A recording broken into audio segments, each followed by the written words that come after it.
everybody, to episode 4 of Couchside Sports. As always, I am your host, Matt Parnell, joined alongside by my co-host and NFL resident expert here. Love the title. Lucas Fanslaw. We got a good show on tap for you this week. We're going to talk about the Eastern Conference and Western Conference Finals. One series interesting, the other one not so much, but we can get into that in a bit. And then we got a little NFL segment to finish it off tonight. I think we're going to do a little breakdown of the QBs in the NFL. Yeah, absolutely. Awesome. Sounds good. All right, well, let's kick it off with the NHL playoffs and the Eastern Conference Final. Let's start with that one. Totally. Game 3 was tonight. We are recording this. It is, it's Saturday, May 24th, and Game 3 in the Eastern Conference Finals just wrapped up a couple of hours ago. Florida taking a commanding 3-0 lead now, and the Carolina Hurricanes have lost 15 in a row in the Eastern Conference Final, which is a mind-boggling stat. Cursed franchise. Cursed franchise. Totally. What are your thoughts so far through the 3 games? Florida's just been fucking bullying them, dude. Like, they haven't got to play that Rod Brindamore style of hockey that you've been talking about. No, they're shying away from a lot of things. Absolutely. The Panthers' aggressiveness has just been crushing them. And Florida, they've gone 4 for 5 on the power play in this series. Wow. And the Hurricanes have gone 1 for 7. Yeah. Like, just totally not capitalizing on their opportunities. But I figured the Hurricanes would have put up more of a fight now, but... Yeah, I thought so too. Cursed franchise, and like you were saying, how many games have they lost in a row in the conference 15 final? in the conference finals. Yeah, they're about rough. to go on to 4 sweeps in a row in the conference finals. Their last conference final game win, not even series win, was 2005-2006. That's when I graduated. You were probably a toddler. Yeah, absolutely. The only thing keeping the Canes fans from wanting to kill themselves is the fact they got the cup in 2004. It's been bad lately. That's the only thing keeping them alive. But yeah, and Anderson has also not played good for them at all. No, they obviously pulled him in game 2 after 4 goals, but so far in the series he's got 36 shots, 9 goals allowed, .75 GAA, and averaging 5.54 goals per game.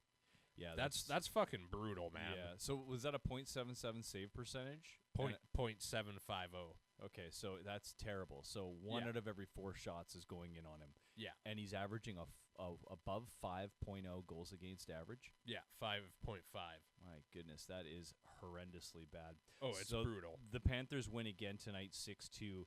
The shots pretty even. That game was actually close going into the third. It was a 1-1 game. And then, Florida just turned it on. They scored 5 goals in the third period.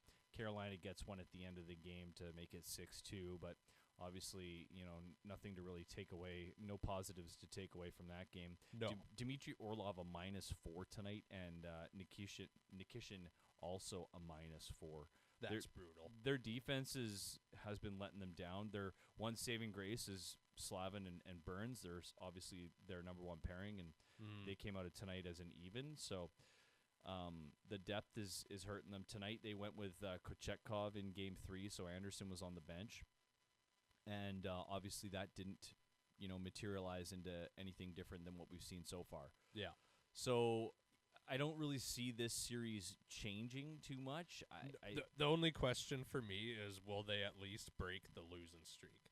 I'm not saying win the series. Can they at least get a win in the conference final? Yeah, you almost kind of want them to at this point. But yeah. I don't know. It'd be kind of funny to see them lose 4 straight once again, right? Like, that's 4 finals in a row. And that dates their the first conference final that they were in that started this streak was in 2008-09, and they lost 4 to the Penguins.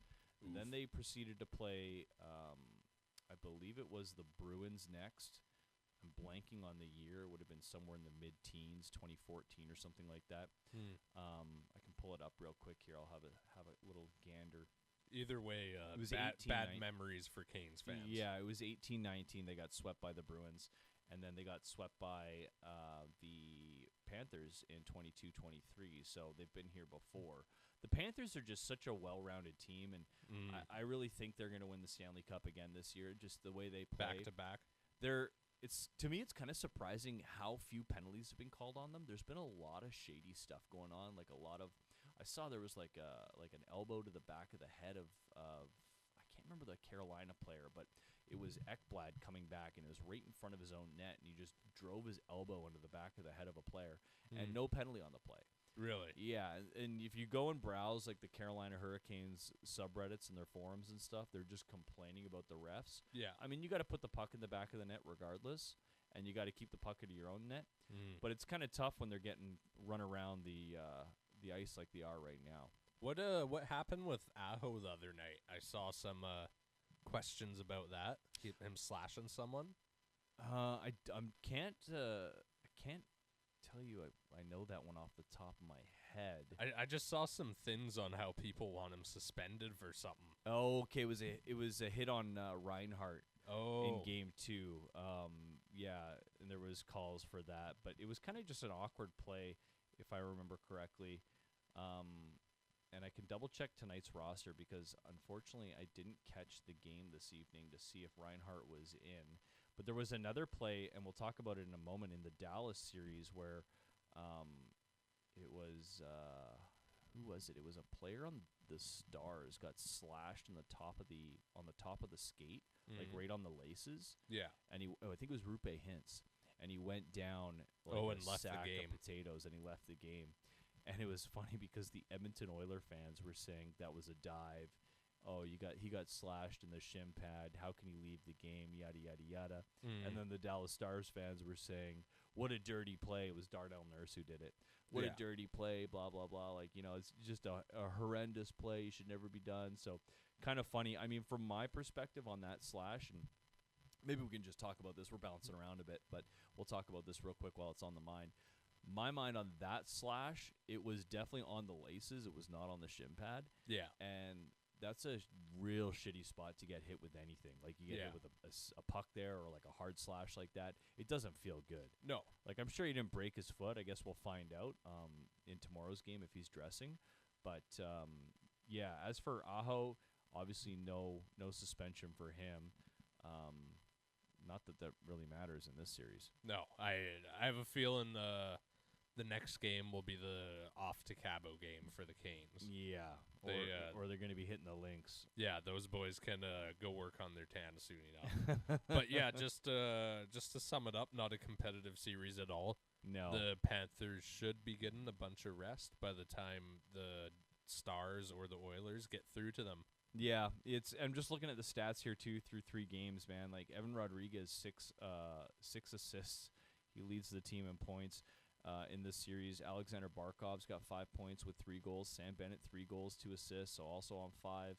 Matthew Tkachuk's got 5 points in 3 games. We were talking about him last week about him needing to kind of step it up, and obviously he came back from that injury that he received in the Four Nations tournament. But he's looking a lot better in this series. So nice to see him getting going. And this is like what you want to see if you're Paul Maurice. Like your depth scoring is great, but your big hitters are also playing good, which is key. And if they go against either the Oilers or the Stars, they're going to need all 4 lines. And they're firing on all 4 cylinders now. Exactly. All right, well, not much to really update on that series. It's kind of been a bit of a meh one. All 3 games have been a blowout. I believe it was 6-1, 6-1, and 6-2 or something like that, right? So it's not even been close. Do you want to talk about it was 5-0, 6-2, and then the first game I think was 6-1. Don't have it off the top of my head, but they were all not blowouts. Not good. Might as well have been 12-0. Do you want to talk about Dallas and Edmonton? Yeah. Edmonton, crazy bounce back from the first game, man. Yeah, they needed that. In the first game, what was it, 1-1 going into the third, and they just put an avalanche on of 5 goals in the third period. And kind of similar to tonight's game with Florida and Carolina. Yeah, Dallas keeping it even. Yeah, it was 3-1 in the third for Edmonton in game 1, and they just blew it. Yeah. And they gave up a few power play goals. Yeah, and 3. Yeah, and once they did that, I mean, it was over. Once it got to 4-3, it really didn't seem like there was much of a chance of them coming back. Heiskanen looked really good in that game. Yeah. So good to see the Stars kind of get that man back. And a cool stat at the end of the game on the empty netter, the first time ever 5 Finnish players have been on the ice for the same team. Really? For a goal for. Yeah. Really? So it was Rantanen, Lundell, Heiskanen, I think Hintz. I'm trying to remember the other player. But fully finish line, though. No full finish That's line. crazy. Yeah, super cool. Get some nationalism in the game. But game 2, opposite story. Stuart Skinner, another shutout. 3 shutouts in his last 4 games now. Yeah, huge bounce back. In my notes here, literally wrote down this guy is either the GOAT or ass. Yeah, and that's been his problem the last few years is when he's on, he's great, but when he is bad, he stinks. Yeah, and like I was saying in the first game, Dallas was able to grab 3 power play goals, which is obviously huge to capitalize on those opportunities in the playoffs, but quite the opposite. In game 2, Skinner shut out 3 power plays. Yeah, exactly. It gets the 3-0 shutout for the win, too. Goals from Nugent Hopkins in the first to go up 1-0. That was on the power play. Brett Kulak scored a goal, which is cool to see him get on the board. McDavid with his 17th assist in the playoffs on that goal. Ridiculous. Yeah. And Connor Brown scoring as well. So you're getting some depth scoring there. Kulak and Brown chipping in. Brown's got 5 goals in the playoffs. He's been really good for them, actually, which is a bit of a surprise because he was terrible last year. Just kind of non-existent. But, yeah, 4 points for Nuge in this series so far. Draisaitl's got 4 as well. Bouchard with 3. McDavid with 3. And then you got a couple of guys at 1. Kulak, Brown, Nurse, and Jake Wallman. Yeah, also, their defense in that last game gave them very few scoring options. Yeah. Like, most of the time spent in their zone was not putting pressure on them. It was just playing around with the puck, passing it back and forth. But defensively, they ran a very tight game, which obviously helped Skinner get the shutout. And my biggest surprise from that game was the hits. Oilers were credited with 50 hits, 5-0. Yeah. And the Stars with 29. I don't really think of Edmonton as playing a heavy game. So. No, definitely not. Yeah, definitely crazy there.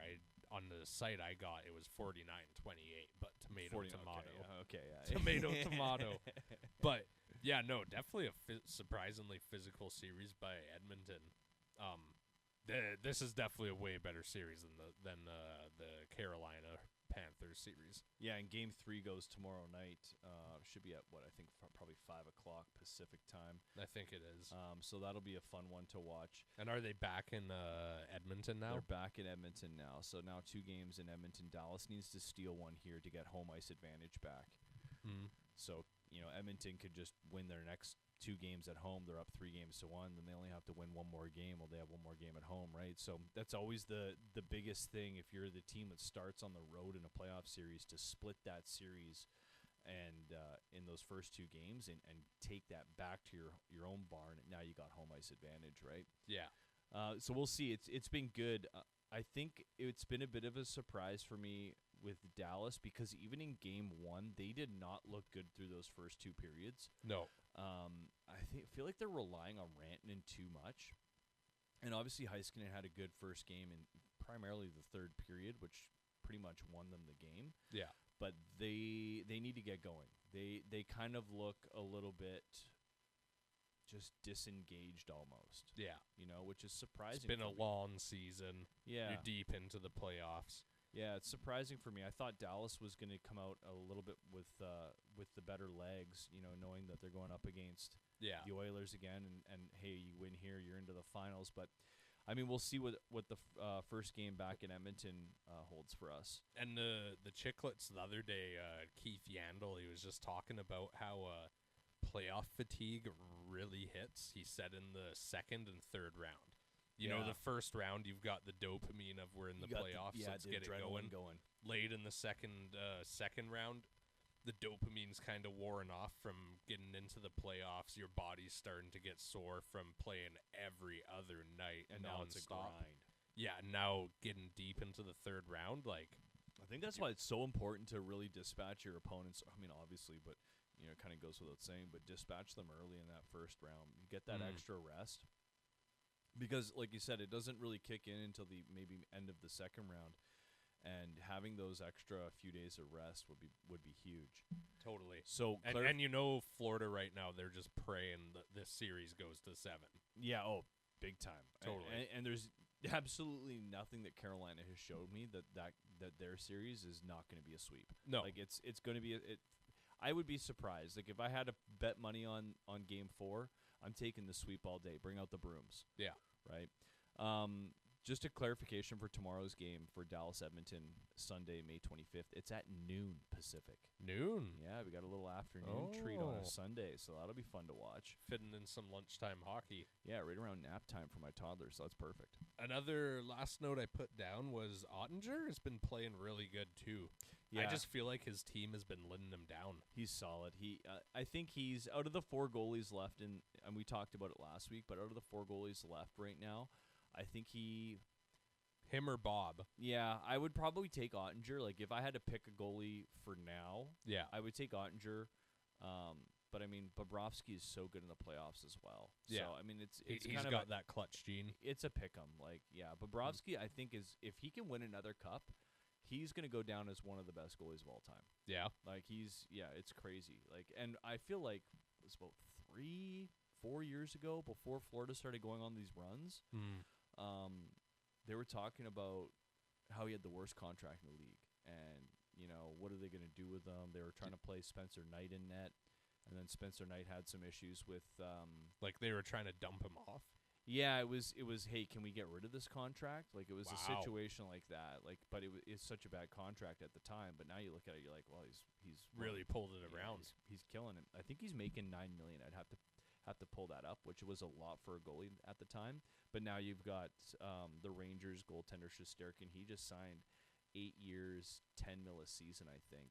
Might even be 11. I'm very surprised that goalies aren't getting like that Austin Matthews money, Nathan McKinnon money. You know what I mean? I think that the issue with goaltending is they don't play 82 games. That just comes down to that, right? Yeah, starter's what, like 60? 60 games. I think I think at the high end you're probably 60, maybe 65. It's not like it was in the early 2000s. You'd see some goalies play like 70 games. Yeah. It's not like that anymore, especially with the schedules and the travel and all that, and how there's such a science behind the rest and recovery for athletes now. Yeah. If you're a great starter, you're probably playing 60, I would say 65 at the most. And, a backup's going to get you, the remaining 25 games or whatever. Yeah. So I think that's a big reason why they don't make the big bucks. And then also goaltenders are so temperamental. I think there's a lot of teams that are hesitant to, and we'll see how this Shesterkin contract plays out, but I think there's a lot of teams hesitant to give a goalie big money because they can be really good one season, and then they can almost just like fall off the face of the earth the next season, and now you're stuck with this contract. I think the big goalies like the Shesterkins, sure, they're going to get their 10, 11 million. But I feel like also the amount of proving you have to do to get a contract like that. Yeah. Like, yeah, exactly. You've definitely proved something at that point. Exactly. Like Hellebuck this season, just going back to how many games a starter plays this year or nowadays, Hellebuck's played 63 this season. He started 60 last season, 64 the season before that, 66 the year before that. Gotcha. So it's in that. And that's probably on the higher end of starters. Yeah, he would be on the higher end of starters for sure. So, and he's obviously a fantastic goaltender. He had a tough playoffs again this season. Yeah. Just actually, this is kind of a fun stat, or interesting for me at least. Looking at Hellebuck's last 3 seasons in the regular season. Okay, 47 wins this year, crazy. 37 the year before, 37 the year before that. So pretty consistent. Yeah. 2.0 goals against average this season with a .925 save percentage, so like really good numbers. 239 last season goals against average, .921 save, and the season before that 249 with a .920 save percentage. So very consistent and very good. Yeah. But then you look at his playoff numbers, and this is what I find interesting. His playoff numbers from these past 3 seasons. So this season he played 13 games.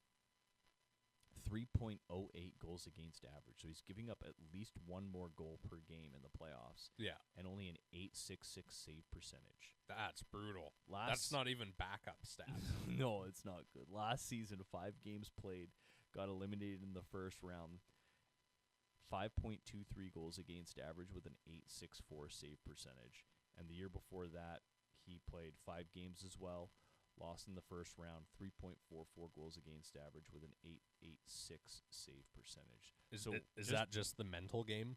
It has to be with him. I think it's mental, but also maybe the style of play is a little bit different, obviously, in the playoffs. And what you notice in the playoffs, and I think this is something that maybe teams might look at with Hellebuck in the future, if they're going to play him in the regular season, he is not a super great goaltender when he has to move side to side really fast and when he has a screen in front of him. And, not a lot of goaltenders are good in those situations either. It's kind of worst case scenario for goalie. Yeah.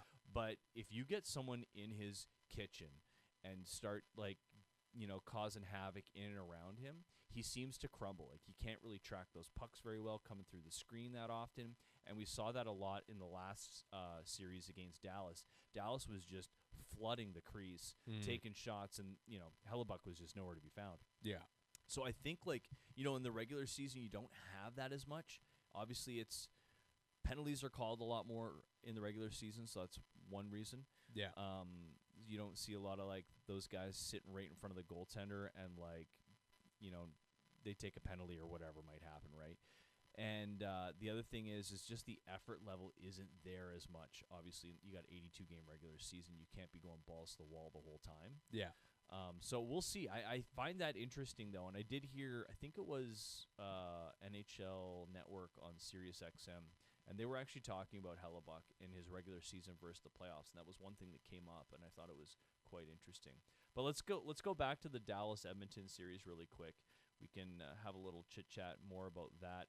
What are your predictions here for this series? So it's a best-of-5 now. You picked Oilers last week, I think, or did you pick Dallas? I think I picked Dallas last week. I'll put it two ways. For the storyline, I'm cheering for the Oilers because I think a Panthers-Oilers rematch would be fucking sick, Yeah, dude. I said that That last would be week, sick. Too. I would love that. But I honestly do think Dallas is going to get out of this series. I'm thinking Dallas in 6. Yeah. And end of the day, that's just literally the Oilers' story this whole playoff has been, what type of Skinner are you going to get? Yeah, and can he be consistent for 5 more games? Yeah. And they're going to run into this situation where he puts an egg out there, and like we said last week, Knobloch is not afraid to swap goaltenders. No. And you bring Pickard in now. He's been resting for a week coming off a little injury. He's got the potential to throw an egg up, and then you don't want to lose 2 in a row. No. In this series, obviously, being a best-of-5 at this point. So, yeah, it'll be interesting. I picked Dallas in 7. I'm going to stick with Dallas in 7. Yeah. On the other side of the NHL, I picked Florida in 6. Not even going to get there. That doesn't seem like that's going to be realistic at all. No. All right. I'll go Dallas in 6. Yeah. I'll go Dallas in 6. Dallas I'm feeling in 6. a bit You're confident sticking with it. on that. I like it. Okay. There's a little bit more NHL news we can talk about here, and it relates to the Maple Leafs. So we can kind of step aside from the NHL playoffs since there's only the 2 series going on right now. We don't have a ton of content from there, being that one's only in Game 3 coming up, and the other one's an absolute blowout. But a big announcement by the Maple Leafs this week. Brendan Shanahan won't be returning to the Maple Leafs this coming season. So we have Brendan Shanahan on the outs in Toronto. Who's going to come in is the big question. What happens to the core? We talked about it a bit last week. Now that Shanahan's not there, I think there's probably even more of a guarantee that something is going to happen. Shanahan, 11 years in Toronto, originally hired by Lou Lamoriello. So he's a Game 7 merchant. Apparently. Yeah. What are your thoughts on the Leafs moving forward and, stepping away from them? Is this just a desperate mix-up to get away from the Game 7 curse?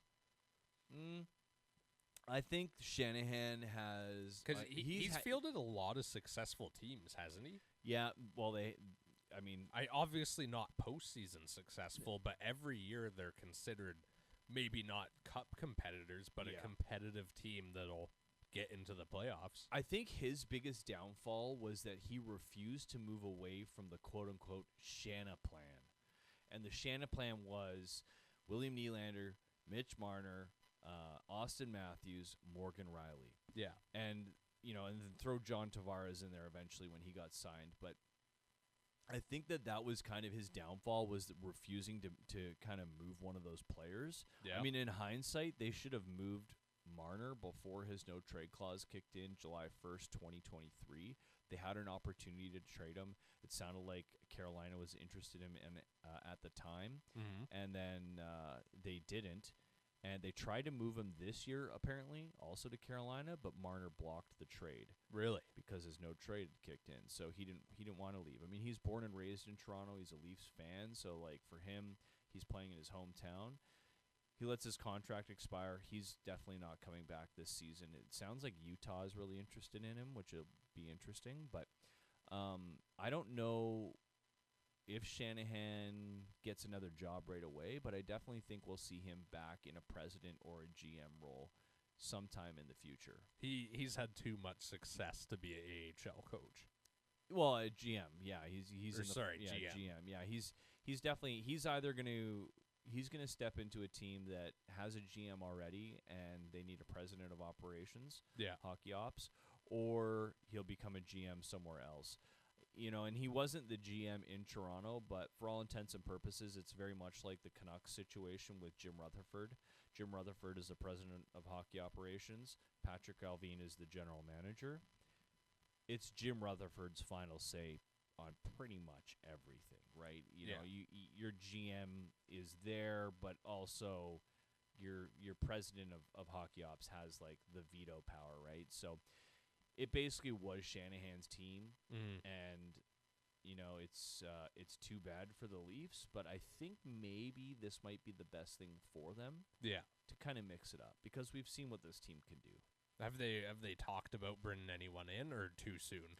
Well, they have the former Calgary Flame GM there right now. It sounds like they might not hire another president of hockey operations and just let him kind of go with the flow and see how he does. Yeah. Just give him the reins for a couple years. Give him the reins, and I think that's probably the best thing they can do. Like they apparently have the biggest front office in the NHL, and someone told me that like they have like 30 executives. Really? 30. Really? Yeah. So crazy scouting department, crazy. Well, yeah, like I don't even know what 30 executives do, man. No. Like that's like and those 5 maybe. Yeah, and those 30 guys are in charge of 10 guys each. Yeah, exactly. It's kind of silly. So that's a huge front office. They need to trim some of the fat. Well, they're owned by Rogers. Okay. Partly. So they got a lot of money in there. So no surprise, right? Like a corporation, they're going to hire as many executives as they can, I feel like. Yeah. But yeah, I don't see Shanahan getting a job anytime soon, at least not this season. I could be totally off base on that.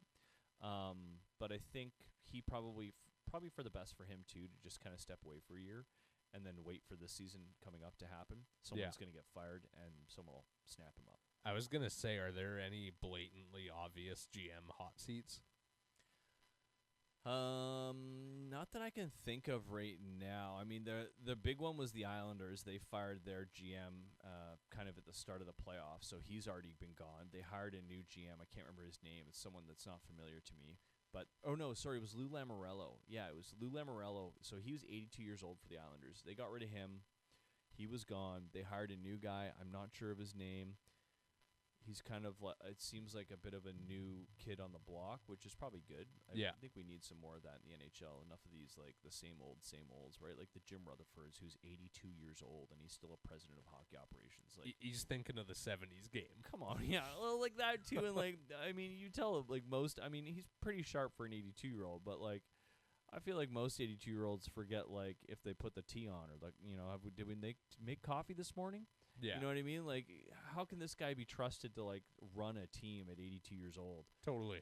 In an advisor's role, sure. Yeah. And Jim Rutherford's got a great career. Fun fact for Vancouver Island folk, That's where we are located, obviously, is on Vancouver Island. Jim Rutherford, current president of hockey operations for the Vancouver Canucks, one of his first gigs in hockey as a general manager was the general manager of the Powell River Kings. Really? Yeah. Started like way in the juniors. Yeah, BCHL, just across the ferry from us. So that's kind of a cool fact. Oh. That was probably 60 years ago, though. Yeah. I don't know. That's like post-World War II we're talking. Yeah, he was recruiting the boys getting home. Yeah, that's right. So crazy, though.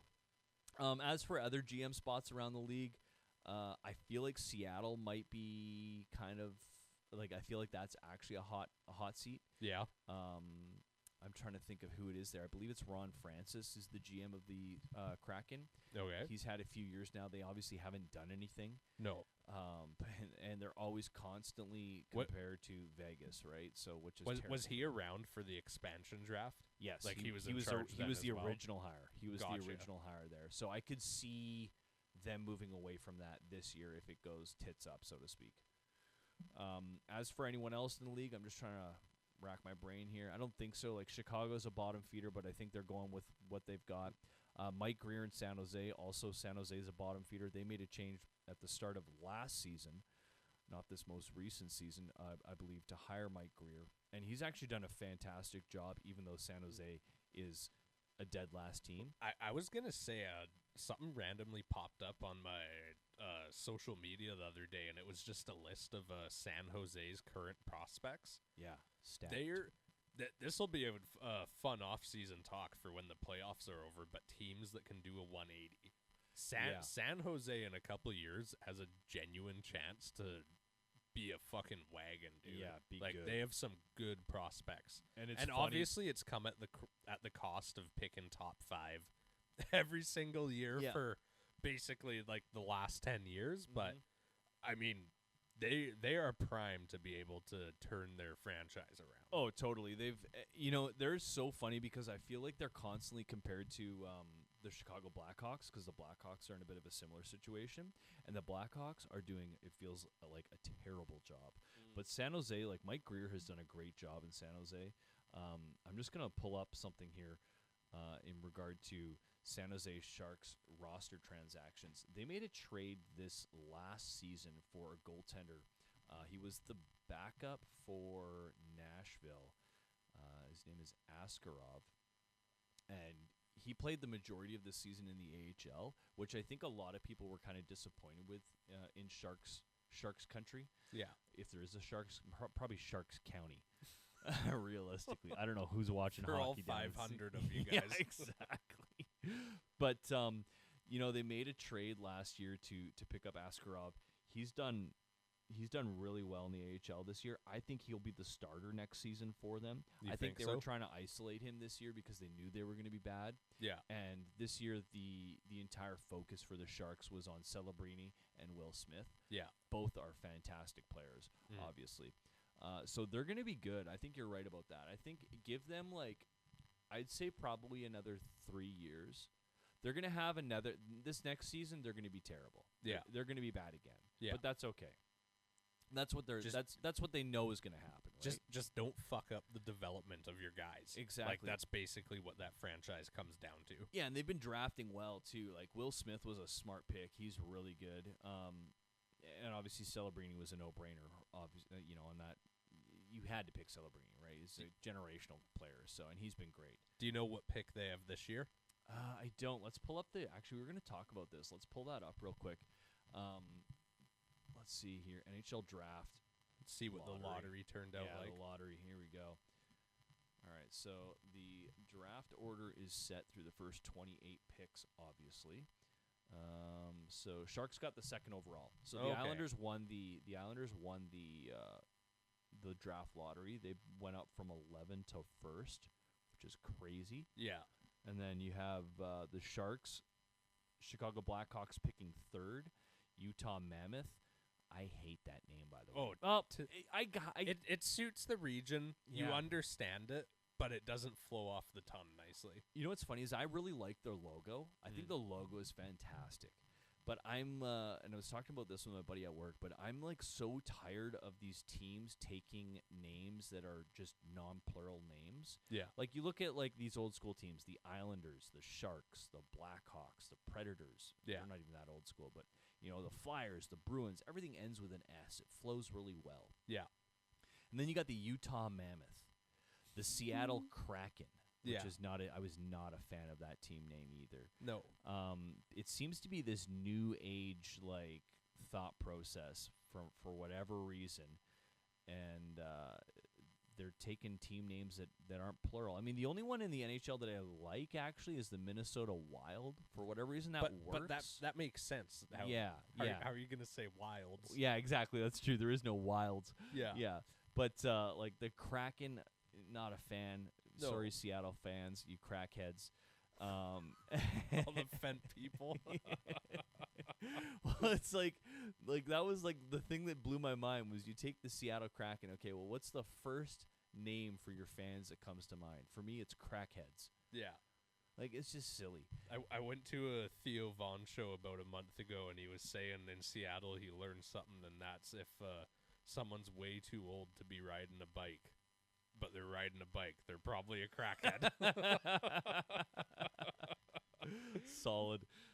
Theo Vaughn is an absolute beauty. Totally. But just to round out the top 10 in the draft there, it's going to be, so the Mammoth are 4th, the Predators are 5th, you got the Flyers 6th, the Bruins 7th, Kraken 8th, Sabres 9. The Ducks will be picking 10th. So, yeah, we'll see how the draft goes, but I'm definitely down to talk more about the Sharks, and even maybe we can talk about the Blackhawks as well, and just kind of compare the two, because I feel like they're both on a very similar path, but I just feel like the Sharks have a much higher trajectory than the Blackhawks do. I hear a lot of like Bedard fans saying like, please trade the guy. Yeah, right. Give him a chance. It's crazy. Why don't we skip into some NFL talk? Let's get it, boys. And we can wrap it up with with push is alive. Okay, so I wanted to talk to you about that. The tush push got voted through. They needed 24 teams to vote against it. Yeah. And they got 22. Yeah. So it was close. And the 9 teams that voted didn't go for it, almost all of them don't play the Eagles this year. The only one that voted to keep it that does play the Eagles is the Lions. And that's just because, Dan Campbell ain't no pussy. Yeah, he's going to just go for it, exactly. Totally. So, yeah, the tush push narrowly stays. Did the Bears vote for it? I'm not sure. That's definitely worth a Google.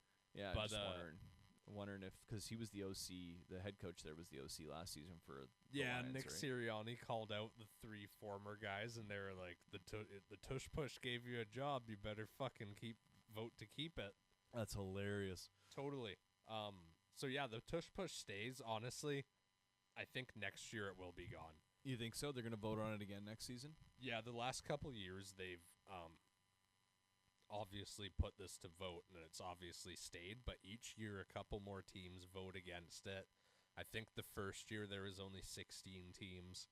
And then I saw something today. I'm not sure what the ramifications are, but the NFLPA and the NFL Player Safety Committee, both of them voted to ban the play. Well, and that was actually one thing that I didn't bring up last week was it is quite an unsafe play. They say, like, for the quarterback, you have no control of yourself. Yeah, right? And it's just a pile-on situation, right? So, yeah. I mean, the NFL is all about protecting the quarterbacks, but then they're going to allow this play to go through. Yeah, it's an interesting viewpoint, but yeah, definitely an unsafe play. Just You have 3 guys, 3 running backs lined up behind you, pushing you. You've got a wall of offensive and defensive linemen in front of you. Yeah. Like, you're basically getting sandwiched in there. God forbid on the other side of the line is Desmond, was it Desmond Jackson from Tampa Bay Bucks guy.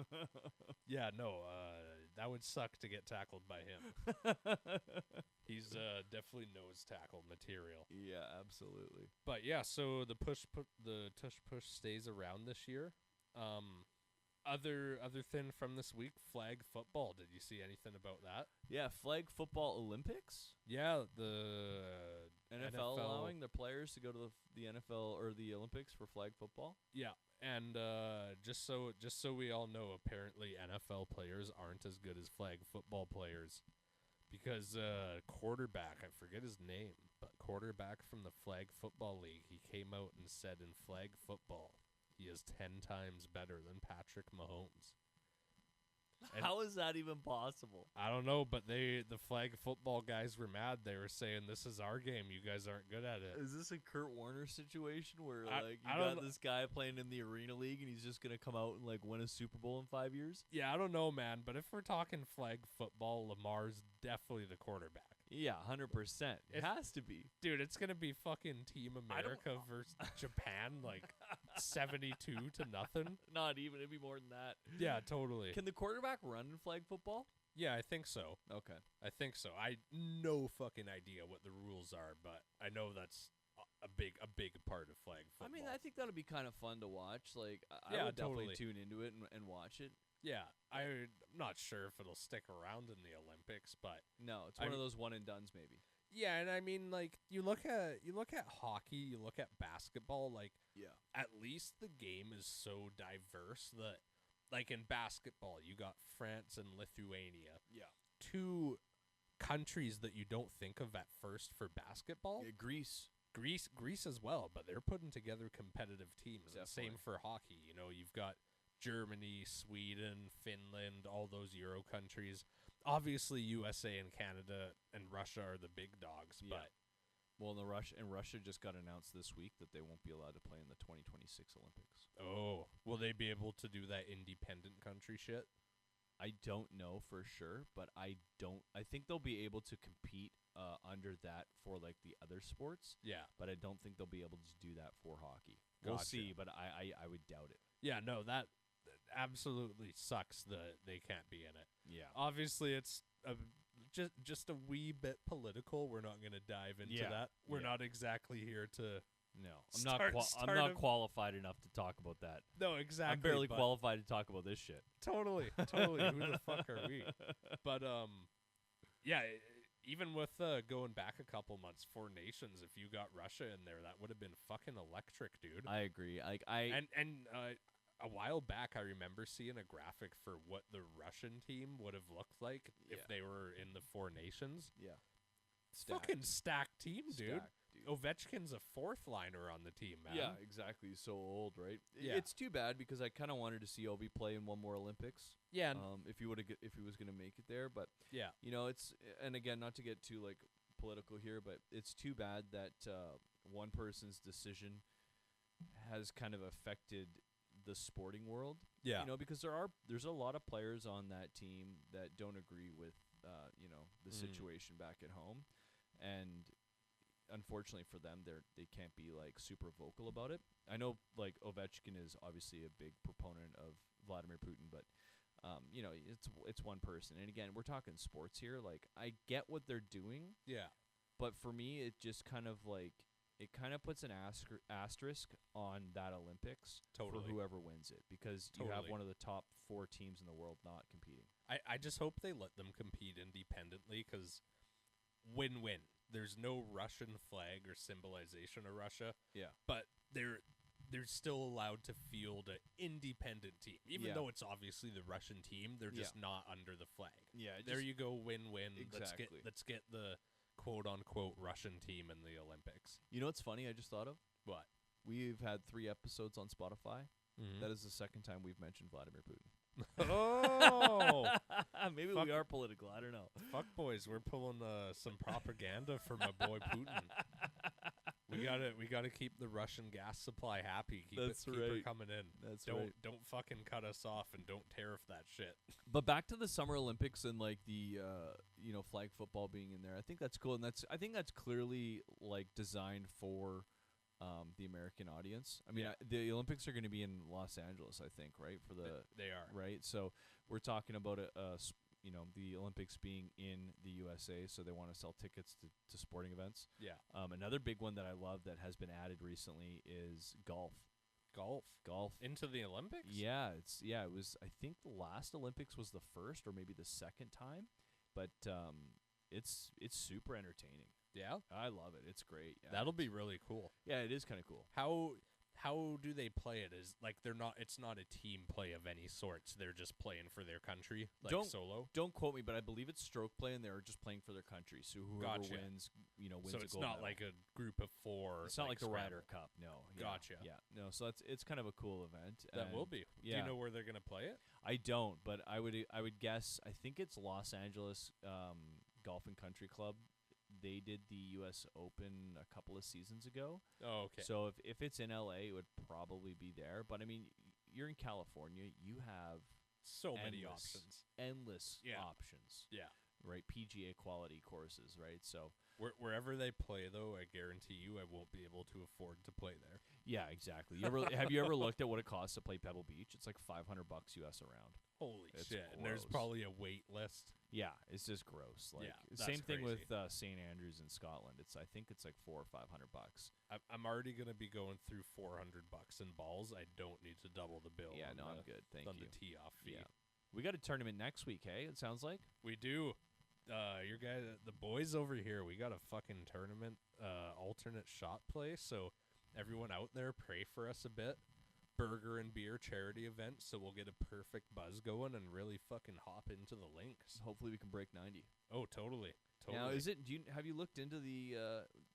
We're digressing here a bit, but we'll come back to the Olympics or the other stuff, the flag football stuff in a second. Have you looked into the format? Is it teams of two? Teams of 2, I Okay. believe. Alternate shot. Yeah, that would be fun. Yeah. So on the holes where I tee off, we're fucked. So every other hole, Recovery we're really, shot. really recovery gonna shot. have to pull through. That's right. But yeah, no, will be a fun little event. We'll give you guys an update next week on our road to breaking 90. That's right. So flag football in the Olympics, that'll be interesting. What else you got from the NFL? We talked about the tush push already. So we've got we uploaded last week's episode. We're reading the comments. Yeah. Okay. Yeah. There's this crazy guy out there talking about how Joe Burrow is the best QB in the NFL. I saw this. Just talking some crazy shit, and we're like, "Holy fuck, buddy! Like, chill out there." So I made a QB ranking list just to satisfy this. Have guy. you done all 32 quarterbacks? I did almost. Okay. Side note: Cam Ward and Jackson Dart not ranked due to rookie status. Okay. Obviously, you Dart's not going to play, I don't think, anyways. He won't play enough. It's going to be Russell Wilson, right? Yeah, I have a feeling they might sit him and develop him. But, yeah, no. So, besides Cam Ward and Dart and obviously, like, Shadur, Dylan Gabriel, those guys. Yeah. They're not NFL quarterbacks yet. No, they haven't taken their snaps yet. So, minus the rookies, I haven't ranked them. I've just kind of ranked whoever was in their place. Who do you got at number 1? I've got it broken into 5 tiers. Tier Okay. number 1, Hall of Fame potential. I've got Allen, Burrow, Lamar, Mahomes. All right. Yeah, I agree with that. Who would you put at number 1 out of those 4? It's tough, right? You know, that's just such a stacked list. I saw and it genuinely shows you how hard it is to be a quarterback in the NFL. Hardest position in all of sports, dude. So I saw a list this week that came out. It was a similar thing. It only showed the top 10 quarterbacks in the NFL. Number 1 was Mahomes. Pretty self-explanatory. Yeah, he wins the big games. Yeah. I don't think he's probably I don't think he's the best quarterback in that group, but I think he is you know what I mean? Like best quarterback in terms of like the actual. He's too proven to put him as number 2. Exactly. Like I'm not a huge Mahomes fan, but if you put him as number 2, as much as you hate the guy, you're like, yeah, that's kind of pushing it, honestly. Yeah. If I had to take a number 1A, 1B, I honestly think it would be Lamar and Mahomes. So number 1 was Mahomes. Yeah. This is where it got crazy for me. Okay. Number 2 was Burrow. I can understand that. Yeah. Number 3 was Lamar, and number 4 was Allen. Yeah, Allen's just got that choke gene. Yeah. He's got to win a Super Bowl, man. He does. I would put him at the bottom of that 4-guy list. Yeah. But Agreed. yeah, But you know what? Burrow also needs to win a Super Bowl. Burrow does, but the fucking thing about him, man, is I just honestly hope that he gets traded. Yeah. Like, I honestly hope he goes to a franchise that that has a winning culture. They don't have this mom and pop organization running it like a fucking concession stand. So not the Jets. No, not fuck no, fuck no, dude. If he came to the Seahawks, like I mean, yeah, that I think we can work with the guy, but 100%. Burrow like put up the most fucking passing yards this year. He's putting up 40 points a game, and they're still losing those games, dude. Like it's terrible. It's absolutely terrible what they're doing to the guy. And then in this year's draft, they don't even take that many defensive players. What are they thinking? Yeah, not right now at this very moment. Their first round defensive edge pick, Shamar Stewart, is sitting out. Wow. He's sitting out because of contract language. I'm not sure what language they're disputing, but their fucking number one pick doesn't even want to play for them now. That's terrible. And he's obviously a replacement for Trey Hendrickson. Right. They sounds like he's definitely going to be getting traded. Yeah. He wants a new deal, understandably. He's getting paid way undervalued, and last year he got, I think, 17.5 sacks. Wow. Yeah. Sack a game. Yeah, he led the league in sacks. Like, just pay the man. Yeah, just pay the man. So, like, what are you doing? You want to win a Super Bowl or not? You got this potential Hall of Fame quarterback that you selected who's just balling out of his mind, and you're not going to pay these guys on defense? Yeah, and they're being cheap as fuck. And they fired, I think his name was Lou Armoretto, their defensive coordinator this last offseason. Mm-hmm. And he's been around for a couple years, and they've had terrible draft development on the defensive side of the ball. Like, terrible development over there. So we'll see what this new DC can do, but with the GM not giving him many pieces to work with, you're kind of looking at another season of Burrow putting up 40 points a game, and they're still going fucking 9-8. Yeah. You know what I mean?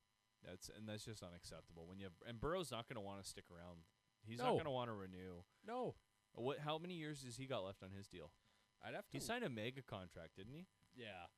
I'm looking that up right now, but either way, they gotta help the guy out. And it's too bad out of those 4 teams. Like, okay, you got those 4 quarterbacks there. Say Burrow is number 2 on that list. Those 4 teams, the Bengals are 4th. Oh, totally, and it's not a reflection on Burrow at all. Like we just said, like you can easily put him as number 2, and I don't think many people would have a problem with that. Yeah, but you got to get your boy Slim Shady some fucking help, man. It's not ideal. So that kind of wraps up tier 1. I've labeled that as Hall of Fame potential. Obviously, Mahomes is going to be in the Hall of Fame, but the other 3 guys, if they can grab a Super Bowl or 2, they should be Hall of Fame. I think Lamar will be a Hall of Fame lock as well. Totally. Joe Burrow's contract. Yeah. He signed a 5-year, $275 million in 2023. So only a 5-year deal. So they got and $55 a year. That's a really good deal for having a top 4 quarterback. Well, yeah, we are just talking about Brock Purdy last week signing a $50 million a year deal. Yeah, it's like I'm taking Burrow any day of the week. I'm taking Burrow with one leg any fucking day of the week, dude. Yeah. So yeah, no, they've got Burrow on a good contract, so that expires in 2028. But honestly, I just hope they trade him and he goes somewhere good where they'll actually give him a defense to work with. I don't think Liam wants to hear that. No, I don't think Liam wants to hear that either. Sorry, buddy, but I mean, I'm just cheering for Joe Burrow here. I know you're a bit in denial. Anyways, moving on to tier number 2, I've got this labeled as put the right pieces around them, and they have Super Bowl potential. Okay. Whereas tier 1 obviously put the whole fucking team on their back, as Burrow proved. Exactly. But I'm going to start it out with Jaden Daniels. Obviously proved that last season, deep NFC run as a rookie. Yeah, and obviously he's got 1 year. As a Commanders fan, I could see him within 3 years being in that first tier. Oh, absolutely. Even if he just takes a small step forward each year, by the end of his rookie contract, he's going to be a top 5 quarterback. Yeah. So, yeah, Jaden Daniels, no question, touched by God last year. Mm-hmm. Pretty obviously a tier 2 quarterback. His play last year was enough to put him as a tier 1, but like you just said, he's only done it for 1 year. Yeah, no sample size. Not enough tape to judge it. Yeah. Kind of like we're just saying, not enough tape to judge CJ Stroud, the next guy on the tier 2. he had a killer rookie season. Obviously, they got knocked out of the playoffs that rookie season, just as they did this year. This year, he had a bit of a sophomore slump. He took a bit of a step back, but that's not too much of a surprise for quarterbacks who succeed extremely well. All these teams have all this film on these guys now, right? And Totally. that'll be an interesting thing with Daniels next year. And that's part of plexiglass theory, dude. You can't take too big of a step forward or else you're destined to take a step back. You have to grow it organically and naturally. Right. So C.J. Stroud, I'm also putting in tier 2. He's a good quarterback. He just needs to develop more and put in work. Once again, applies to the next guy, Justin Herbert. Yep. Herbert, I kind of debated between tier 2 and tier 3 just because he's choked so hard in the playoffs. But with why am I blanking on his name? Jim Harbaugh. Yeah. Jim Harbaugh, obviously last year was his first year as the coach of the Chargers. Having a real coach behind him now, besides I forget his name, Brendan something. And Jim Harbaugh's known as a bit of a quarterback Whisperer, right? Oh, totally. He'll get the most out of Herbert. He once again, same as Stroud, he just needs to develop more. But out of those 3 rookie-ish guys, I'd take Jaden Daniels every day. Yeah. Yeah, doesn't even compete. I feel like Herbert is in this tier for me. If this tier is put the right pieces around them, and they can make that step to a Super Bowl. Yeah, Herbert for sure is in this tier. Like, he's a lock for me in this tier too. He's really good. Yeah, the Chargers have just kind of let him down. Totally. It's kind of a similar situation with Burrow. I feel like just doesn't have the targets, as many targets as he needs to have, and the defense hasn't been that good. Well, and last year he only had one receiver, Ladd McConkey. Yeah. The other guys were no names, and then they also got, who obviously went to the Commanders, they got rid of Austin Eckler, a huge receiving threat out of the backfield. Yeah. If you want to call anyone a dump-off merchant, it was Justin Herbert with Eckler. That's right. So, yeah, they definitely didn't do him favors last year. I'm pretty sure they took a receiver with a high pick in the draft this year, so at least they are taking the steps to give him some help there. After Herbert, I got Jalen Hurts. Super Bowl winning quarterback, 700-pound deadlifter. Oh, my God. Or, sorry, not deadlift, 700-pound squat. Holy moly. Tush-push merchant. Yeah. If they did ban the tush-push, his fantasy value would go to the shitter. Yeah.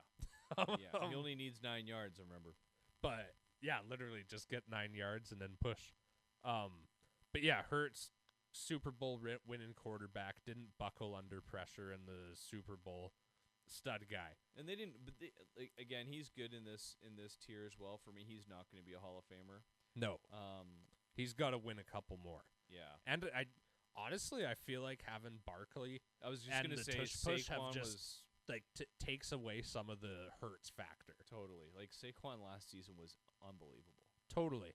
But then at the same time, you can argue in the Super Bowl, Barkley only had 50 yards. You're right. He didn't really do anything. Yeah. The Chiefs sold out to stop him, but they didn't stop Hurts at all. Yeah. It's nice having that 1A, 1B option. Yeah, totally. So, yeah, huge pickup by the Eagles to have Barkley back there. Just take a lot of the weight off of Hurts' back. Totally. When Barkley's on the field, you got to respect the run game. Yeah, for like sure. That's not something you can go into nickel and spread it out. You got to pack that box. Yeah. And then, behind Hurts, I got Goff and Stafford.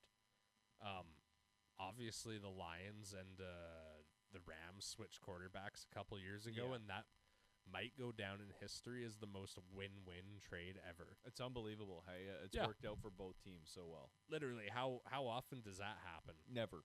But yeah, no, Stafford. I'd probably take Goff over Stafford just because of the age factor. If you're making a team right now. Yeah, if I were to create a team around a quarterback, I'd probably take Goff. Stafford only really has 2, maybe 3 years left in him. I saw a video of him the other day. He's got like a gray beard now. Oh, he looks old as fuck, it's dude. Wild. And he was so baby-faced for so long. Yeah, and he's getting to that age. Like, you watched it with Brady, you're watching it with Aaron Rodgers. You get to that age where you really don't want to fucking get sacked anymore. No. Like, No. You lay there for a couple extra seconds. Yeah. You think to yourself for a second, "Fuck, that hurt." I think that's why Peyton retired when he did. Yeah, seriously, Yeah, you're, he you're was just getting to like, the "Fuck age it." where it's not fun. Yeah. And then to round off tier 2, the last two guys, Baker Mayfield and Brock Purdy. Baker Mayfield in this list. I know. Interesting. That blows my mind. I know. I will say, out of all the guys in tier 2, he was the biggest debate between 2 and 3. Yeah. But honestly, the reason I like look good. You look good in Tampa. the reason I like the guy is he's fought so hard to keep his career alive. Mm-hmm. Total leader, first guy in, last guy out. Right. And last year, with all the injuries the Bucks had, they lost in the first round against the Commanders, but he dragged them into the playoffs. Yeah. He put the team on his shoulders. If they didn't have Baker, they wouldn't have got in. And the one thing I like about him too is he's a small quarterback. Yeah. You don't see a lot of these guys that are under 6 feet throwing the ball back there. No. Super weird. I was just Googling Baker earlier, looking at some of his numbers.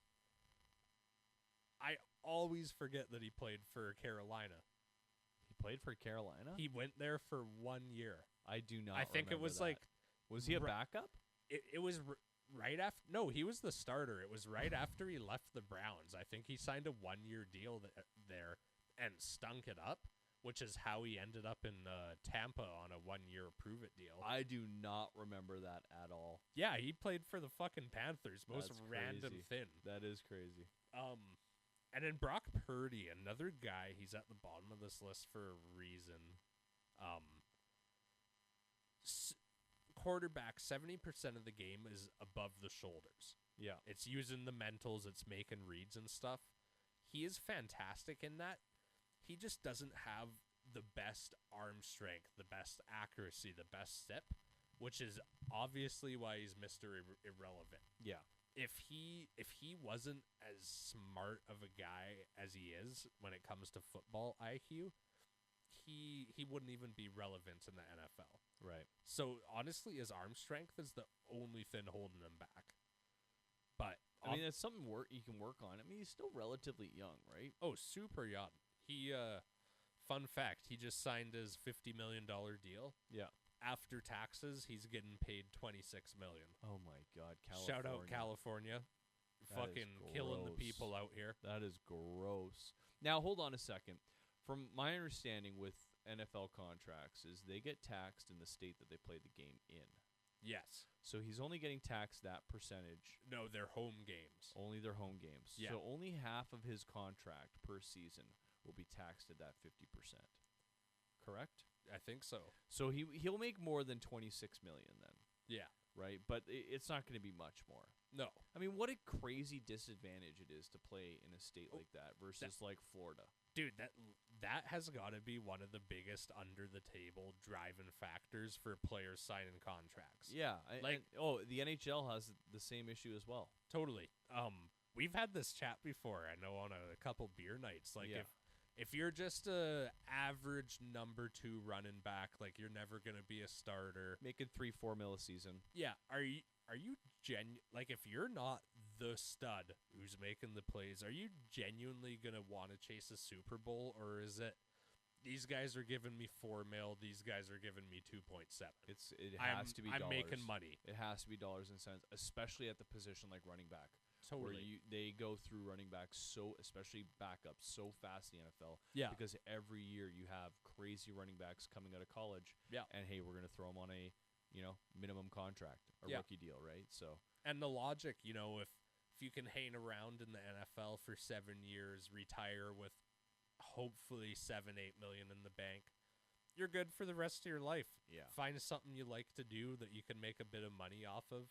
Go sell real estate. Yeah, go sell real estate. Like that's Tyler what you Lockett. see a lot of athletes do. They go when they retire, they go and sell real estate, and they're like, "Hey, I'm so and so, and I played on the Dallas Cowboys." Like, yeah, they've like, got I'm going to name that guy. brand value. Yeah, exactly.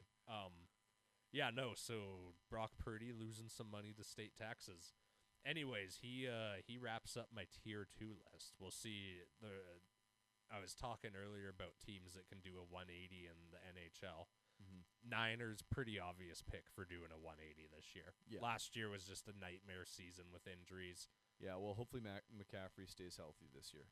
Yeah, he's so important to them. It'll be curious to see the storyline there. Yeah. Although Kyle Shanahan, running back whisperer.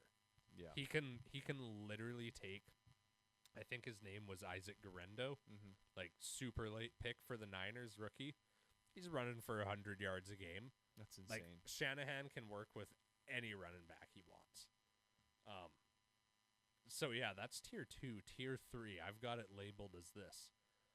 Studs must be built around them to have a successful season. Okay. They're Is not this the bottom tier, or do you have one more after this? No, I've got 5 tiers. Okay, you got 5. Okay. So yeah, you need to put players around this, not even to be a playoff team, but to just in general have a successful season. I know who's going to be in this. Oh yeah? Yeah. Okay. I've got Tua Tagovailoa. Okay. Yeah. If the guy could stay healthy, I'd honestly put him in tier 2. But It's way too many concussions. Oh, way too many concussions, and it's like you've got a 230-pound linebacker, and he decides to try and truck the guy, then slide in. The fuck, brother? It's not 4th and 1 in the playoffs. Have you It's seen? week There was 7. I saw an interview that came out with John Gruden, and he was talking to Dart, and he was giving him shit because Dart's apparently known for that in college as well. Really? Yeah, it does not slide. Oh. Yeah, and it's like you can't be doing that in the NFL. Maybe he'll be the next Tua. So like Tua is a nice quarterback and all, but he hasn't been healthy. Yeah. He hasn't been healthy. And obviously you put all the they got Hill and A-Chain, all these guys. You put Skylar Thompson in his backup. You put Tyrell, I forget his name, but you put it in, and they're not succeeding as well. So Tua can obviously elevate guys around him, but you just need to quit trucking guys, my man. Yeah. Number 2, I'm gonna put Drake May. Okay. Drake May. Fun facts with the Patriots last year. In in zone coverage, he had an 80% completion rate. In man coverage, it was something disgusting, like 40%. Wow. So what that says is the Patriots receiving core last year was absolutely putrid. They didn't have anyone for him to throw to. He had to do everything himself. So in the zone coverage, when he's making reads, it's up to him. Yeah. He can make it. He can make it work. He can put the ball where he wants it to go. He can make productive plays. But on man coverage, when you're relying on your guys to get open and create some separation, not much you can do as a quarterback. So another young guy who obviously has a lot of developing to do. He definitely has a lot of potential. They just have to put some weapons around him. Trevor Lawrence. Yeah, I was wondering where he was going to be. Guy. Yeah. You know, he was so he was highly touted out of college. Oh, he was so fucking hyped up. I'm pretty sure. Yeah, the Jags definitely took him at number 1 overall. Yeah, they did. And I think not last year, the year before, they married themselves to him with like a 7-year contract. Yeah. So you better fucking make it work. That the London Jaguars. Yeah, the London Jaguars. With their new coach they got. I'm blanking on his name. New coach and new GM, so new regime here. Interesting. I wonder if they'll try and make it work with Lawrence or try and ship him out and try and get a couple seconds or something for him. I'm sure somebody would take him. I'm sure they would. There's a lot of desperate teams, as we'll see. It's not like the Jaguars are out there like posting or putting up like a solid team as well, right? Like, yeah. So, I mean, we'll see on that one. Behind Lawrence, Bo Nix, another rookie surprise from last year. Yeah, he was hit or miss last season. Totally. Sean Payton went into the Broncos organization, saved them from hell. Yeah. Got Russell out of there. Out of the door. And he whispered to Bo Nix, and Bo Nix did his thing last year. Yeah, but which is very surprising because he was the last, I think that year 4 quarterbacks were taken in the first round. He was the 4th. And he was the 4th taken. Yeah. And out of the 4, you can argue he did the best last year. He definitely did. He did not start off the best. No. His nickname was Bo Picks. Yeah, those first 4 or 5 games. But he grew into it a lot. I'm actually excited to see him play this year. Oh, totally. It'll be fun to see what Sean Payton does with him. Yeah. But yeah, once again, put him into the tier, put some studs around him, and you'll have a successful season as they did last year. Behind him, Geno Smith. Yeah. Sad to lose our boy Geno, but will be interesting to see what Darnold does with the Hawks. Anyways, Geno Smith, honestly, most underrated quarterback in the league. Yeah. He gets shit on so much, but he was putting up top 10 numbers with the Seahawks with one of the worst offensive lines in the league. He has less than 2 seconds to throw every time, and look at what he was able to do. I think he has the most fourth quarter comebacks in the last 3 years or something like that. That's crazy. Out of any quarterback in the league, and I think he also has the most in the last 3 years as well. It was the most game-winning drives. One of the rare guys who gets condemned as a starter, or who gets condemned to the backup role, and is able to pull his career together. Yeah. So obviously he's gone to the Raiders. He's going to join Pete Carroll there, which is a perfect marriage. Pete Carroll's the one who saved his career after Russell got out of there. Yeah. The only thing that makes me sad as a Hawks fan is how John Schneider just would disrespect the guy and only give him prove-it contracts. Just doing it again with guaranteed.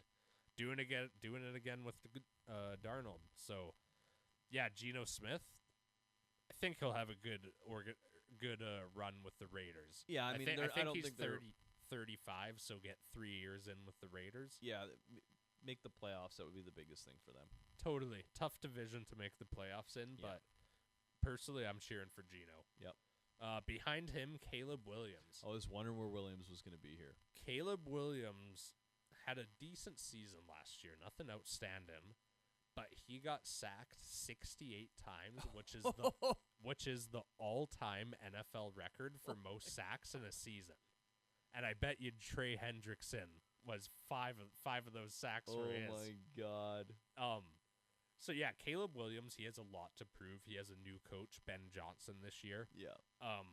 Also with that sacked statistic, they rehauled their entire offensive line. As they needed to. I think they have 4 new starters on the offensive line, minus their right tackle, who is obviously the one good piece they had. Yeah. But 4 new starters, they went out and they did pay high price for position average guys, but with a position like O-line, you kind of have to do stuff like that to improve it. Important. So Caleb Williams should have a better year this year. You know, you had your rookie season. It went about as bad as it could have gone.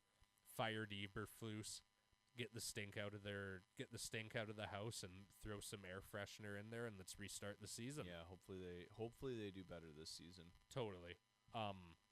Behind him, Jordan Love, disappointing season last season. Yeah, he's kind of streaky, hey.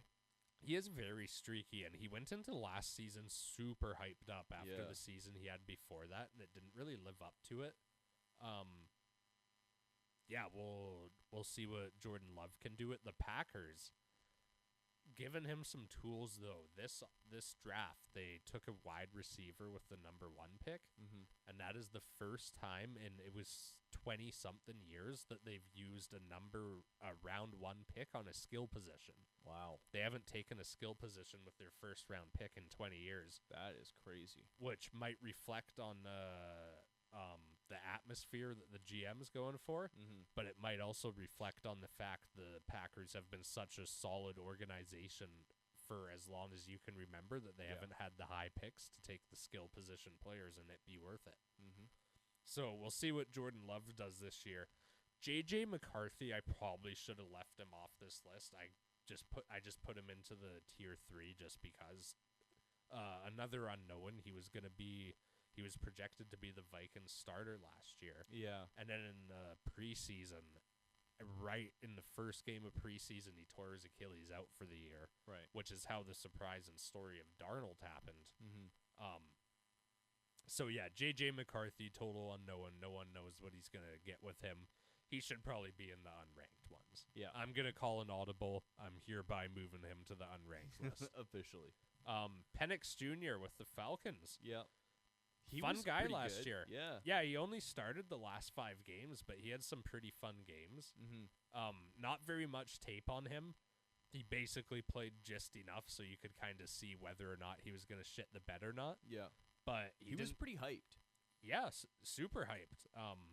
So yeah, this season will be fun to see what he turns out to be.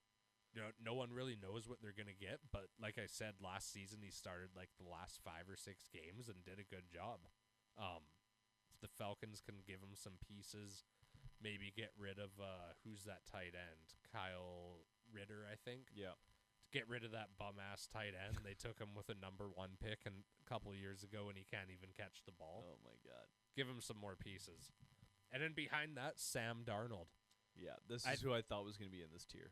He still has a lot to prove, dude. He does. He had 6 seasons of backup play. Has it been 6 seasons already since the Jets took him? He's way older than you think he is. I think he's almost close to 30. Wow. Yeah. He was drafted late. I'm pretty sure he was drafted at 24, 25, so he stayed in college for a while. Yeah. But yeah, no, he's way older than most people think he is. But he has a lot to prove with the Hawks. He had 1 good season as a Viking, a lot to prove. The Hawks obviously are working to give him some pieces with all the signings at wide receiver that they've been making. Mm-hmm. And obviously they got Kenny Walk at running back, take some pressure off him. Yeah. But yeah, Sam Darnold, a lot to prove this year. And moving on to Tier 4. Long shots with some potential, but your eye is on the draft. Pardon me. Starting off the list, Justin Fields going to the New York Jets. He's going to be their starter this year. I think they gave him a decent deal, $20 million or something. Yeah. But obviously he's had been great. He's had a very down career. Started off with was it Pittsburgh? The Bears, wasn't it?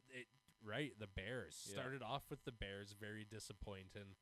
He was supposed to be the savior there. He was. Went to Pittsburgh last year, but obviously with the Russell situation there, it's hard to have a number 1 quarterback when you have 2 quarterbacks. Yeah, you know what I mean? It was his field to start. It was Yeah. his position to start, and then once Russell came back from injury, they went to Russell, and then they were trying to say that they were going to do this, mix and match, and they were going to bring Fields in for some plays, and it just doesn't work. Like, that doesn't work. The rest of the offense is like, who's our leader here? Who are we looking to?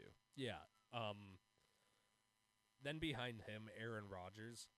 Old man Aaron Rodgers, I forgot. Is he signed yet? No, from what I hear, 90% chance he goes to Pittsburgh. He's just doing his Aaron Rodgers thing. He's holding out right now. He's on apparently he has a handshake deal with the owner, Art Rooney. Oh, yeah. But he's just doing a couple ayahuasca trips first. Yeah, and that I actually heard someone say to avoid all the drama that happened last year of him doing his trips. Yeah. And him not wanting to be there for OTAs. He's just waiting until after training camp to sign with them. So yeah, I put him in Tier 4 solely because he's so old. Yeah. Like, what is he, 41? Yeah, he might be a Tier 3 quarterback, but just because he's so old, you have to keep your eye on the draft. You're not signing him thinking. Where do you have him ranked all time? Like, not like all time, but like in modern, like, Peyton, Tom Brady, like those guys. Do you have him up there with those guys? Is he a Hall of Famer? I think he'll end up as a Hall of Famer. Yeah. But I definitely wouldn't be talking all time. No. He'll get his way into the Hall of Fame. He has crazy stats. He's got a Super Bowl under his belt. Yeah. Absolute monstrous, 15 seasons with Green Bay. Yeah. Every year, shit kicking the Bears, especially with Yeah. that rivalry. Yeah. But yeah, Aaron Rodgers, I put him into Tier 4 just because you have to keep your eye on the draft when you have someone that old. Yeah, of course. Behind Rodgers, I got Anthony Richardson. Very disappointing how the first bit of his year has gone with the Colts. Dak Prescott as well.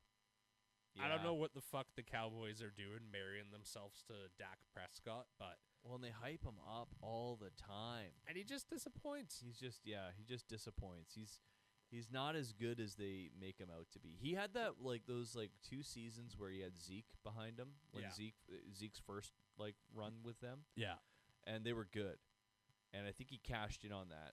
Yeah, I mean, we talked about it a couple weeks ago with Jerry Jones, fingers in the cookie jar, and he just needs to step away. Totally. Let the GM do his job. Yeah. But then again, head coach, owner, and GM Jerry Jones. Yeah, exactly. And then behind him, Russell Wilson. Russell Wilson played himself out of the Hall of Fame. I don't even know what to expect from the guy this year. Disappointing with the Steelers last year. You can contribute some of that to his injury, but yeah, Wilson coming up on the 18th hole of his career. Yeah, and he's playing with the Giants. They got the hardest, statistically speaking, the hardest schedule of the season. Yeah, so good luck. Good luck, Wilson. Sierra's happy. Yeah, she got to go to New York. This was a Sierra signing. Russell did this for his wife. Behind Russ, to wrap it up, I got Bryce Young and Kyler Murray. Okay. Bryce Young had a back half of his season last year, did way better than his rookie season and the first half of the season went. It's just with the organization like the Panthers, I don't really have high hopes for their development. And the guy's so fucking small, he looks out of place, dude. Yeah. Like, how's his durability going to be in a couple years? What are your thoughts on Kyler? Kyler Murray, I don't like him. No. I don't like him. I know he's considered a respected quarterback, but I just don't like his style. Yeah. He plays a bit awkwardly. A lot of his plays Kind of reckless. very reckless, and part of that is because the plays have been breaking down a lot with the offensive line they got there. Yeah. But Kyler Murray, I'm just not a big fan of the guy. He's got to be getting old, too. Yeah, he's definitely... I feel like he's been around for a while now. Another one where they married themselves to him with a contract, and you know the only reason they did that is because it's so hard to find a quarterback. Yeah. They're just hoping he develops into something. Yeah. So Kyler Murray, I'm sure the Cardinals are stuck with him for a couple of years with the contract they gave him, but I would be keeping my eye on the draft if you were the Cardinals. But the annoying thing, and the Cardinals and the Steelers specifically, I think, fall into this category, is they're always a bit too good to be picking high enough to take a quarterback. Yeah, it's like the Vancouver Canucks. Yeah. They're always picking around that, 10 to 14 range, it feels like. And it's just like you're not crappy enough to get that generational player. Yeah. And so you're filling around the edges with these other guys hoping someone develops. Condemned to be mid. Yeah, exactly. Literally condemned to be mid. And like you just said with the Canucks, the Steelers, they always make it into the playoffs. Yeah. And every single year they're a first round bounce. Yeah. And that's a seat that I feel like is a bit hotter than people are talking about is Tomlin. Yeah, Mike Tomlin. Yeah. Tear it down. Tear it down. Please, just tear it down. Fans Seriously. understand. I mean, it's the owners, I think, where it's like the owners want to put, butts in seats and whatnot. But yeah, they definitely need a large, maybe not a rebuild, but if not a large retool. yeah. Meanwhile, they are signing Aaron Rodgers and trading for DK, making win now moves. It's gross. Totally. Final tier 5. I labeled this thanks, see you later. The garbage bin. Yeah. How many you got in here? It's got to only 3. be okay. 3. Okay. Yeah. Oh my god. I got Deshaun Watson. Yeah. Bye-bye. Yeah. Nothing to be said there. What a downfall of a career, dude. Totally. Yeah. Not much has to be said No. there. Fucking Deshaun Watson. Yeah. Behind him.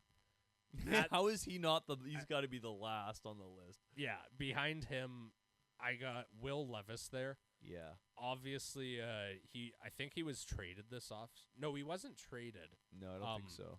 But they took Cam Ward, That's who's right. obviously not. I didn't rank him because he's a rookie. Yeah. But Will Levis, he's back up now. we'll just leave it at they took Cam Ward for a reason. I could see Levis being a career backup now at this point. Which Yeah. is not, nothing wrong with that. Definitely. The Titans are another franchise where with Cam Ward, I wonder if they'll be able to do a bit of a 180 this year, try and get 6 or 7 wins. Yeah. They just run themselves like a mom and pop franchise, like the Bengals we were talking about. Yeah, I loved them when they had Henry. Oh yeah.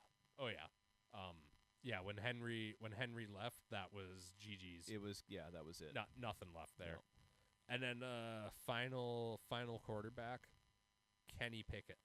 Kenny Pickett, oh my God, Kenny Pickett. Where is he at now? Is because he's not in He- Pittsburgh anymore? No, he's with the Browns right now. Oh right, he's one of the 27 quarterbacks they have in that room. Yeah, I put together a note. Where's of Joe these- Flacco? Joe Flacco's there. I put together a note of these two teams, just pointing out that these teams basically don't have a quarterback. Yeah, The Saints with Carr's retirement a couple weeks ago. yeah, I saw that. Very unknown. They took Tyler Show in the second round of the draft, and they have Spencer Rattler, who they drafted in the 5th round last year. Right. No one knows much about either of these guys. Honestly, they're literally rolling into the season just let's see what happens. Bizarre timing for Carr. Oh, and that's one thing that I've always wondered is how come a lot of the time these players will retire after the teams have a chance to try and address the position. Yeah. You know what I mean? Yeah. At least let the staff know. Yeah, like the Carr literally waited until after the draft, right at the start of OTAs and minicamp to retire. I wonder what that was about. Was it an injury that forced him out? I'm pretty sure it was. He fucked up his like rotator cuff bad last year. Right. He was a fun QB to watch in Oakland. I liked him. Oh, totally. Yeah, if I had to rank Carr, I would have. If he was still active, I would have put him into that third tier. Yeah, he's got a lot of talent, and one thing about him is he has the not give a fuck factor in the sense like if there's a whole little gap 30 feet down the field, 30 yards down the field. Oh, fuck it, I'll try it. Yeah, I'll go try for it. Yeah, you know, he's not overthinking himself. Yeah. So, anyways, the Saints, we're not expecting much from them this year. Bottom 5 team. Yeah. And then the Browns, same boat, but quite the opposite of the Saints in the sense they don't have anyone. The Browns, they've got a 4-way quarterback battle between Flacco, Shadur, Dylan Gabriel, and Pickett. Bizarre. I feel like it's going to end up being...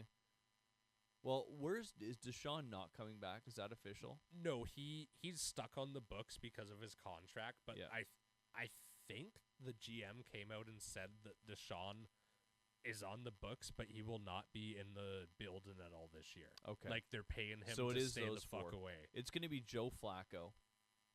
He'll just do 1 year there and then retire. Well, even I bet you Joe Flacco might start the season, play the first 10 games, and then start they'll move throwing to Shadur, Gabriel in there. Yeah. My biggest gripe with the Browns and kind of their off season was they re-signed Flacco, they signed Kenny Pickett, and then they reach on Dylan Gabriel in the 3rd round, and then they followed up with Shadur in the 5th round. Yeah, we talked about that a couple they're just weeks acquiring ago. quarterbacks like Thanos stones, Infinity Stones, dude. Like, why not trade that 3rd rounder? Yeah. Yeah, I mean, we talked about it a few weeks ago. I feel like ownership was kind of involved there, but it'll be interesting to see where Pickett ends up on that lineup.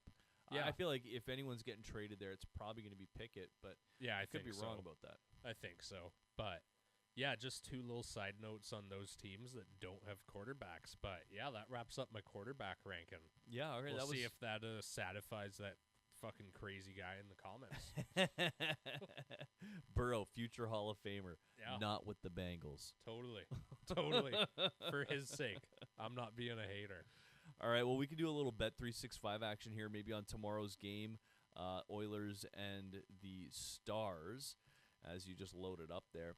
I want to put a parlay together tomorrow night. I'm going to have Rantanen score a goal. Okay. And I'm going to have the Stars win, and I'm going to take the over. Oh. Rantanen score a goal. Yeah. Just got to bring it up on my phone. The computer is not liking it. It's slow. It is. I wonder what the over is on that game. It's got to be 6 again, I bet. Well, maybe not, actually. The last game was 3-zip. They might bring it down to 5.5. 6. It is 6, okay. What were your picks? So Rantanen to score a goal. Okay. And then, it's always fun trying to cycle through this stuff here. Oh, totally. I find it so much more intuitive on the phone versus the computer. It is. I prefer the phone a million So Rantanen times anytime. And then I've got the over. The over. And then we're going to take the Stars to win. And the Stars to win. What's that payout? 10 into 70. Let's go. That's Rantanen's the big one there. That's my lock of the week. Yeah, what are his odds to score a goal tomorrow? It's like plus 400 or something. Oh, it doesn't say there. No, you'd have to go back. Here, I'm bringing it up. We're heading back there. So yeah, 10 into 70 on Rantanen to score a goal is plus 375. Plus 375, yeah. So who's the favorite to get a goal tomorrow for the Stars? Is it Rantanen? Rantanen. It is at plus 375. Interesting. Oilers is Draisaitl. What about you? Who do you got tomorrow?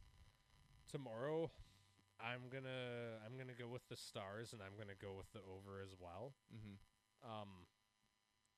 Just a two-legger. Keep it easy. Yeah, I might keep it easy, but looking at the guys, if I had to throw a goal in there, I might go with Jason Robertson. Yeah, what's his how much is that? 500. Plus 500.